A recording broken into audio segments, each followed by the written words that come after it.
Walking Each Other Home is an exploration of the many ways we cultivate wisdom, compassion, and love in our lives. Mirabai Bush talks with some of her many diverse friends about what they're learning now from their spiritual paths and practices. If you would like to support this podcast, please visit BeHereNowNetwork.com/Mirabai. Hi, everyone. Welcome to Walking Each Other Home. Yes. Our guest today is Larry Brilliant. And I'm going to say this because not everybody in the world knows you, almost. But Larry is an epidemiologist, I like this, technologist, philanthropist, and author of a fabulous book, Sometimes Brilliant, which I just reread and loved again. And worked from 73 to 76 with the World Health Organization, helping to successfully eradicate smallpox. And with Maharajji. Yes, that's coming up. Yes. Larry Yes. Larry was the founder of Seva Foundation with his wife, Deirdre, and other medical professionals Walking as well as each other home. Wavy and others. Okay, that's all I'm going to say about you then, except that we have a joint bio as well. We were both in India with Maharajji. We worked together on Seva for many years. We were at Google at the same time when you were the head of Google.org, their philanthropy, and I developed Search Inside Yourself.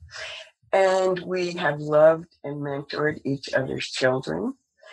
And we have both provided a home in Michigan and Massachusetts and California for our wandering friend, Ramdas. And I think there are probably 25 other links, but that's what I thought of. And only 25? So, my dear Larry, welcome. And I thought as I was doing this, I had to start a whole podcast series in order for us to have an hour to talk to each other. Here it is. And so how are you? In a word. I love Mirabai. Okay. I love Mirabai. That's my word. Oh, it's a good one. So I wanted to talk today about spiritual health and public health, the relationship between our inner lives and compassionate action. I recently interviewed a friend for this podcast, Linwood Heyman. He taught public health at University of Michigan at Flint during the Flint water crisis. And now he teaches at Morgan State in Baltimore. He's a really great guy. But he talks about the importance of love in public health, unconditional love, agape, Maharajji kind of love. How if the decision makers who had loved those Flint children, they never would have let that lead rise in the water. And how if there'd been enough love in society for communities of color, they wouldn't have died at such a greater rate from COVID. So since one of the few things Maharajji said to us was love everyone, he gave you more specific instructions, but I just thought we might play with that interconnection. But I wanted you to start, at least in brief form, telling the story of Maharajji sending you to be part of the smallpox campaign, because I realized that you've told that story many times and most everyone knows it, but there are people listening to this podcast who were not even born in the 70s when we were in India and you were ending smallpox. That was kind of, when I realized it was kind of amazing to me. So maybe you should tell that story.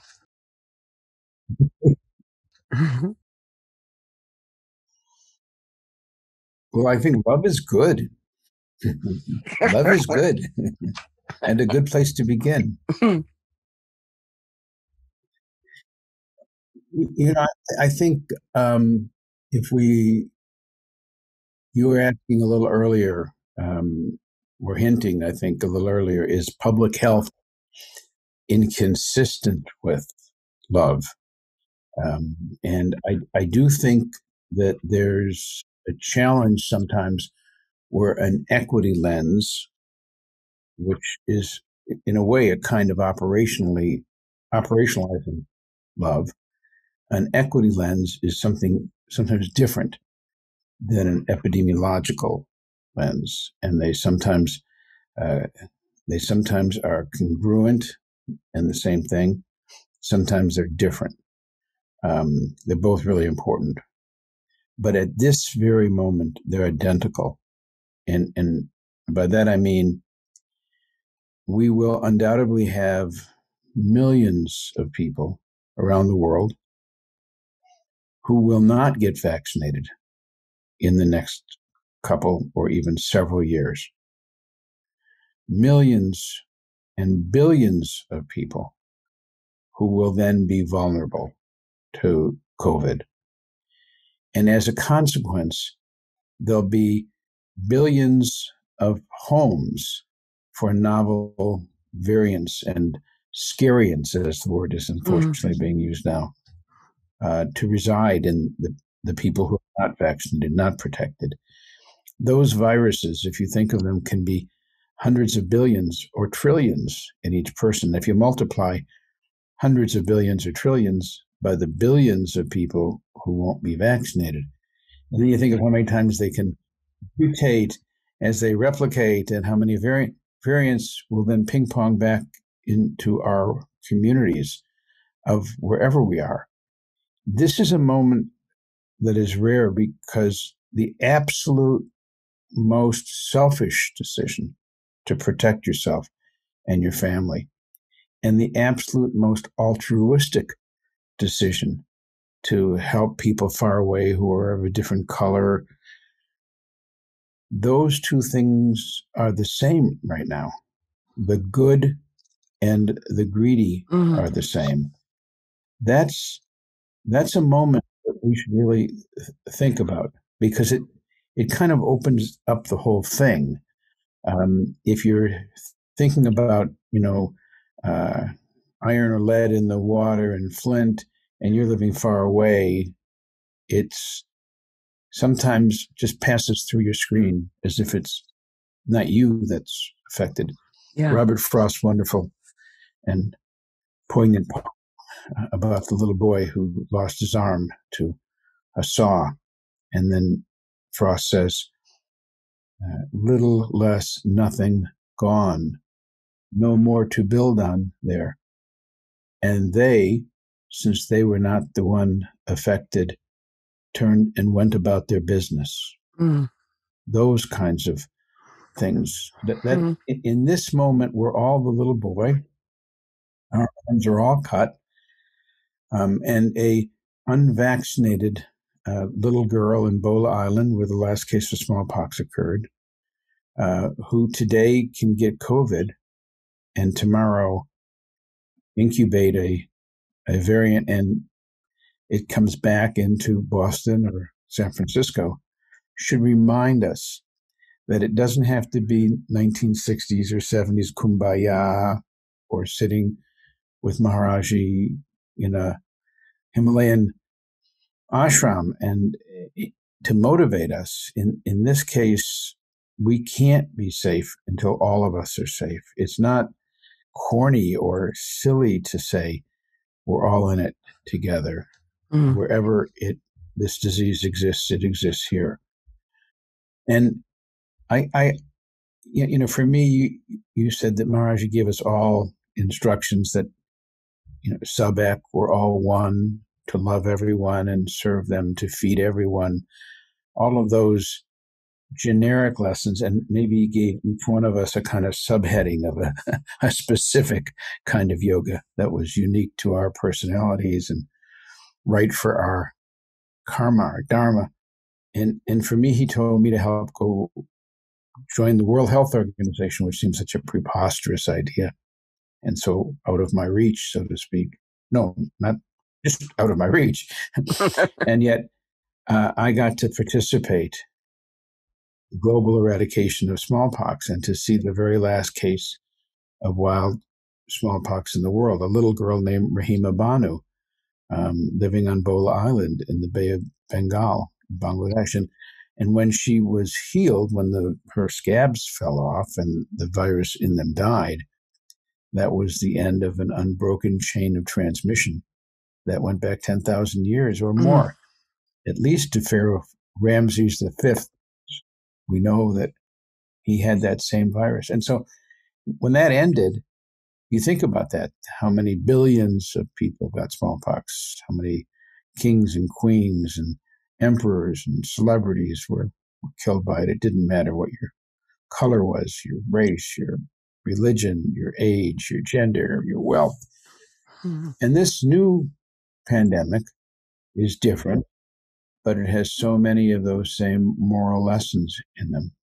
So that's what I think of. When I think of love and public health, they're just different words for me for the same thing. Mm-hmm. Thank you. That was beautiful. I agree. Really.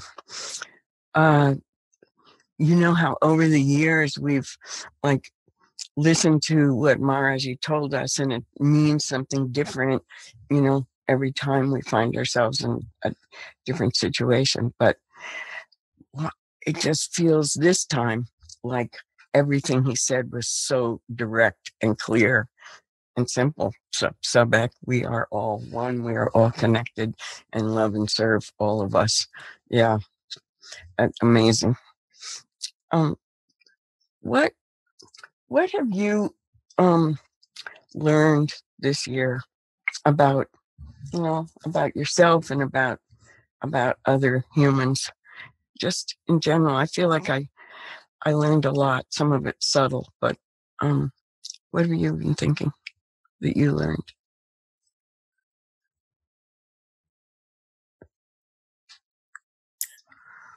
Since being with Maharajji? No, this year, since during COVID. George and I are really lucky to have stayed married. I was going to say, being married for 50 years with George, we both realized we were lucky because we're unusual, and the people who were around Maharajji to be married for 50 years. I'm pretty darn glad about that. Not that it's unusual. I'm just glad that we're married 50 years. Well, it is. So the first vaccination was given in 1797 in Barclay, England, outside of Bristol, and the first anti-vax campaign probably began about 6 months later. Really? I mean, it's like, vaccine. Take cow pus, the pus udder of a cow, get it from the finger of a milkmaid, and inject it into a child and send them out to be exposed with smallpox. Who wouldn't want to get vaccinated under circumstances like that? I think we might all have been anti-vaxxers if someone came around saying, cow pus, let me put it in your arm. Yeah, with a bird. But how far we've come. I mean,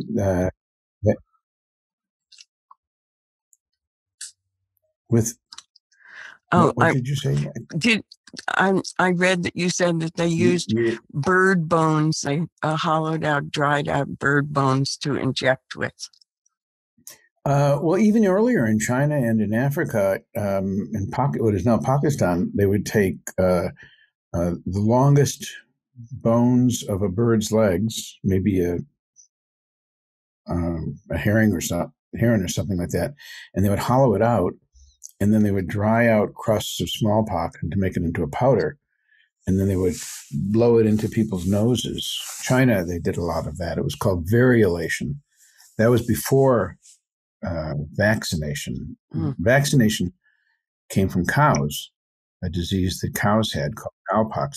And the name in Latin for cow is vaca. Oh, right. So to give somebody a vaccination is technically to give them a cow. Mm-hmm. Yeah. It's one of the reasons why there was, think about anti-vax, how much anti-vax there was in India when, in order to make cowpox, cows were killed.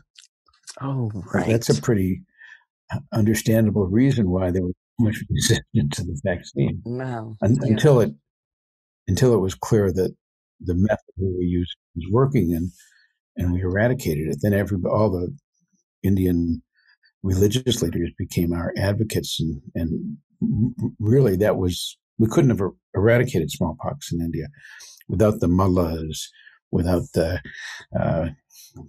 imams, without the Buddhist priests and the Catholic fathers, all the wonderful religious community. But it took us a while to understand that. No, I would say right now that the vaccines that we have are magical. And let me just expand a little bit on that. When you and I were at Google, the engineers would frequently say that any sufficiently advanced technology is indistinguishable from magic. I just let that, of course that's true. Any sufficiently advanced technology, you can't tell the difference between that and magic. These new vaccines are indistinguishable from magic. I mean, to go from a brand new disease to vaccines and vaccination campaigns around the world in 1 year, it's just amazing. And all three of the ones that are currently available will save you from being admitted to an ICU, from being admitted to a morgue. They're all really good vaccines. And that's all in such a short period of time that it's magic, I think. I do want to ask you, I know you've been named to Time Magazine's commission on thinking about the next 10 years and what needs to change, what needs to happen. And I just wonder what changes do we need to go through as a culture during the next 10 years? How do we re-examine who we are, or how do we overcome these big divisions in the culture? How do we awaken moral imagination? What are you thinking about in terms of, what you know about what we can do during the next 10 years in order to avoid terrible situations again?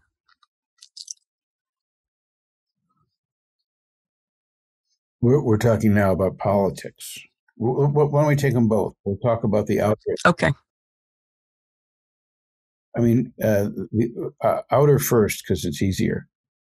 You can't have a democracy where each vote does not count of equal weight.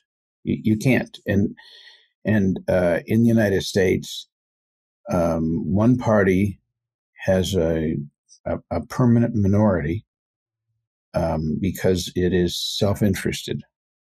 And probably there are 5 or 10% fewer Republicans in the country than there are Democrats.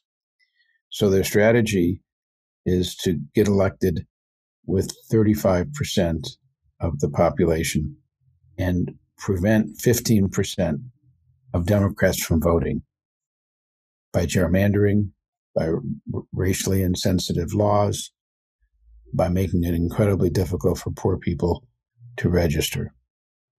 That means there will always be minority rule.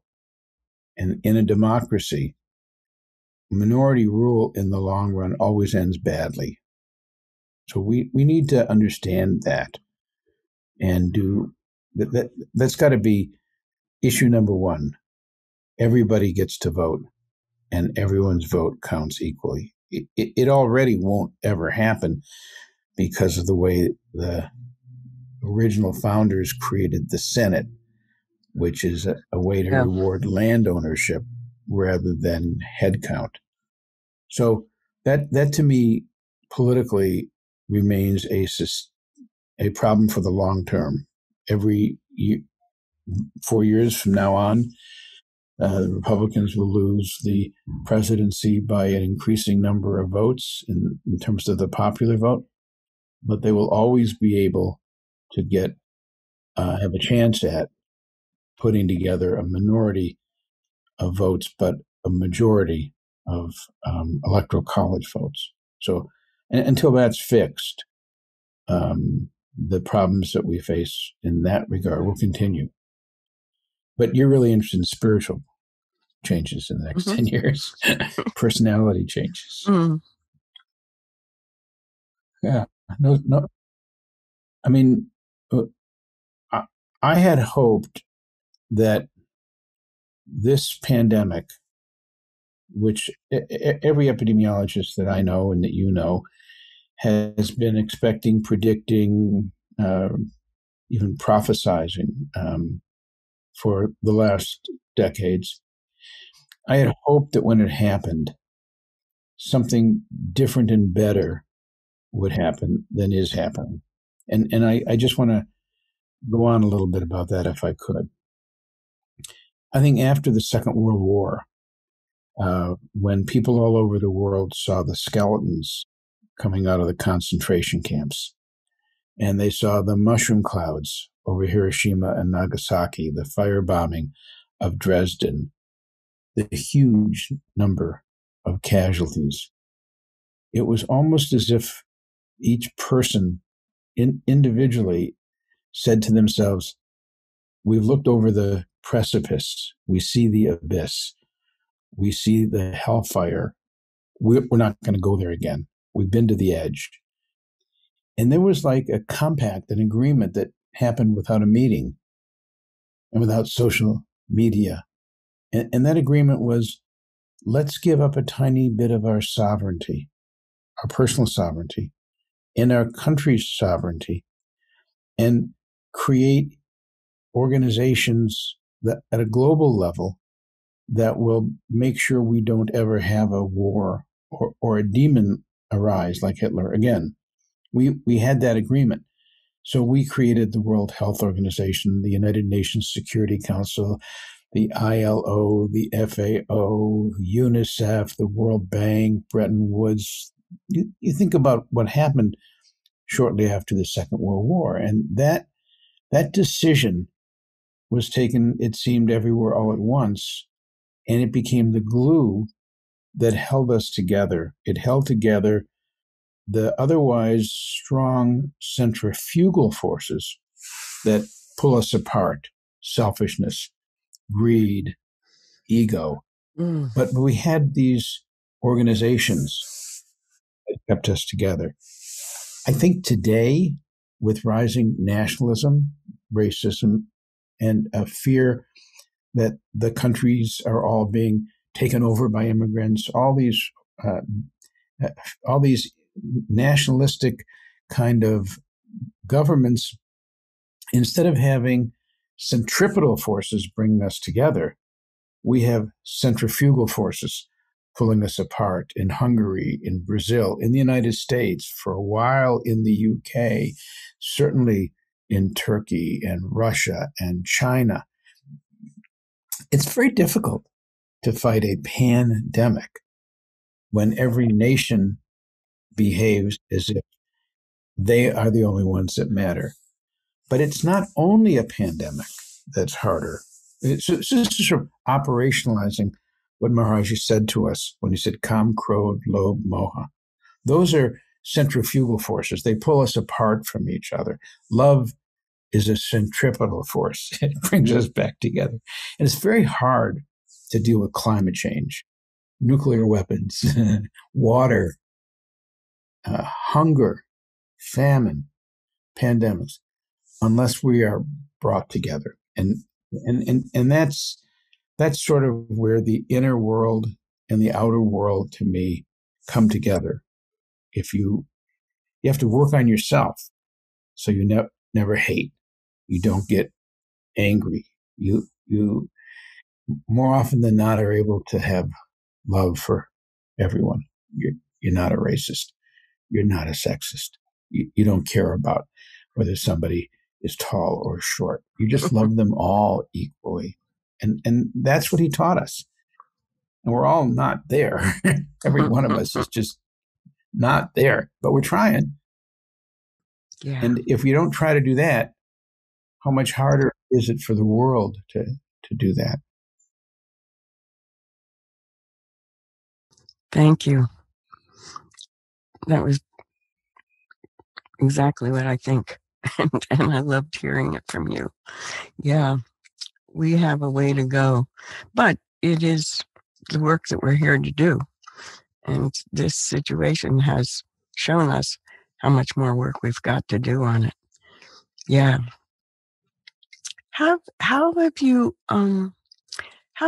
kept hope alive? How have you kept positive during? And I know that often you have delivered some of the most frightening news on CNN or somewhere, but I could tell that you also were holding it in a way that was where you had hope, and you had a kind of, going forward in a positive, or at the very least, with a lot of equanimity. How have you personally kept that all together during this time? Well, to the extent that I have, I should have said that. Not always. I've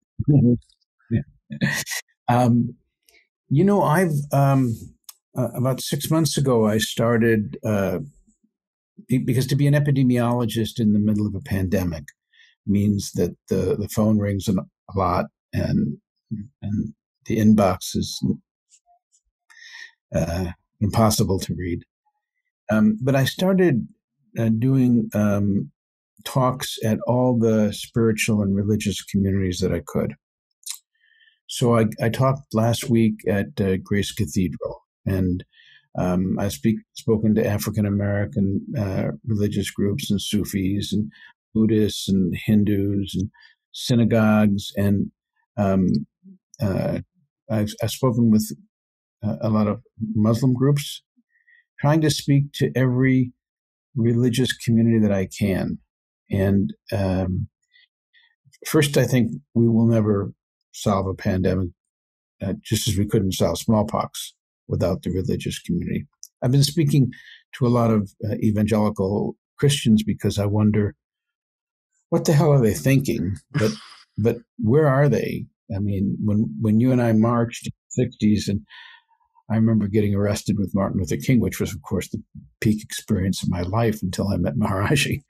But that march always began at the Methodist or Baptist church, and then we stopped at lunch for lunch with the synagogue, and in the evening we had a cup of wine with the Jesuits. I mean, it was like a movable feast of all the different religions in order to do a march for human rights. That religious community is absent. It is not a powerful and important role-playing organization world in the pandemic, and we need them more than ever. And I started doing it as a method of counteracting the anti-vax movement and getting people to understand why public health meant all of us. But shocker, I got a lot more out of it than I gave. Surprise. It's just a wonderful community to talk about hard things with. At Grace Cathedral, or doing something with Rabbi Sidney Mintz, or hanging out with the Zen Buddhists, hanging out with our satsang, talking about what would Maharajji say. It is the peace which patheth understanding. I have found so many Christian communities that are appalled by it seems like the merger of the anti-vax movement with QAnon and some of the megachurches. It isn't just us that feel that something's amiss. And for me, being able to talk to those communities has been really terrific. I think, Girij and I are thinking about in 2 years moving into a village called Enzo Village. It is a Zen Buddhist inspired village. It has a Zendo and a swimming pool and a Greens restaurant, and it's run by Quakers. So, of course, it's attracted tons of Jews and Hindu Buddhists. Maybe I think it's the Greens restaurant and the swimming pool more than the Zendo, but it doesn't matter. But it once again reminds me of this delicious world of ecumenicism and how important it is that what Maharajji said sub ek when he was talking about all roads lead to God is true. It's practically true, not just aspirationally true. I think that's where people say that when I get on CNN, I'm calm. I may not always feel calm, but I know I am calm. I think it comes from that. Wow, Larry, I love hearing that. And, it reminded me that some years ago, in the 90s, I think, Paul Gorman was at the Cathedral of St. John the Divine then, and along with Carl Sagan and Al Gore, they started the National Religious Partnership for the Environment. And it sounds like really what we need now would be a National Religious Partnership for public health. I hadn't even thought about that, but you made that pretty clear. Yeah. Yes. And some of the people from that world, Jim Ball and Richard Cisak, and they continue to this day. Bob Inglis, a 4-time right-wing conservative Christian congressman from South Carolina, is of that he came out of that. He trying to find a Republican solution to climate change. Yeah, that if we were to solve the schism that was nascent before, but has been nurtured and fed and split apart in the Trump era so harmfully, we need to find people who think differently, are of a different faith, and we need to find common cause. And that's a great idea. Public health should not be a wholly owned subsidiary of any religion, any specific religion. It has the word public and the word health in it. That's not a bad start. Oh, I know you have a hard stop, as you say, in 5 minutes, but I have to ask you this. Why is humor important in all of this?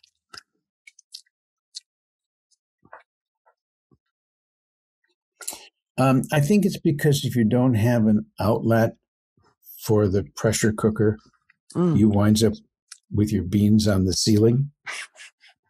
Or as Wavy Gravy says, if you don't have a sense of humor, it's just not funny anymore. I tell you, we just got yesterday. We could show it to you. We just got yesterday a 2-volume history of the 16th Karmapa. Oh, who we loved, and I saw your chapter. Maharajji, when Neem Karoli Baba died. Did you see the chapter? When we were asked about him, we constantly remembered how many times he giggled. He was always giggling. Karmapa was always giggling. And so was Maharajji, always giggling. Yes. And the Pope is always giggling. I don't think giggling makes you the Pope or the Karmapa or Neem Karoli Baba, but it is interesting that when you get there, you giggle. I think that's really important. Find me an advanced spiritual teacher who doesn't have a sense of humor. You got to ask a question. Oh, Larry, thank you so much. Really, I'm going to start yet another something so I can get another hour with you. No, this has really been really been so sweet. Thank you. I love you, Mirabai. I love you too. My family loves you. We miss. I know. This morning, CDC put out guidance for people who have been vaccinated, and they said, in essence, it's time now to find somebody you love who's been vaccinated and hug them. That's not the exact words, of course, they use. That's my translation. Well, I want to be first in line. And I want to get my hair cut. Get your hair cut and come visit out here. You know, California is open for you. Oh, dear. Thank you so much. And Mirabai, walking each other home it's a precious gem. Your book is a precious gem. All the things that you touch shine with love. Mm-hmm. Thank you so much. And thank you for all the work you've done. I stole that from Krishna Das. Mm-hmm. You did. I did. I took it right off the hat. Yeah, I'm worried he's going to come running down to get it back. I love you. I love you. Ram Ram. Ram Ram forever.